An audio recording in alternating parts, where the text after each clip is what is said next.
What's the meaning of beneficiary?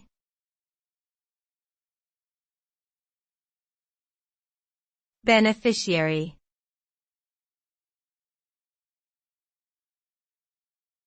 Beneficiary.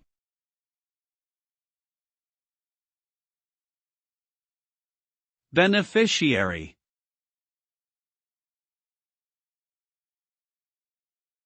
Beneficiary.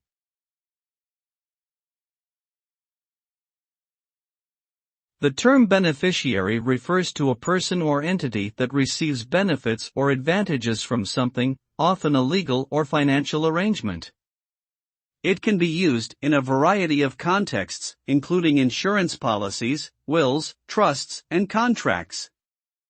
For example, in an insurance policy, the beneficiary is the person who will receive the payout in the event of the insured individual's death. Similarly, in a will, the beneficiaries are the individuals named to receive the deceased person's assets.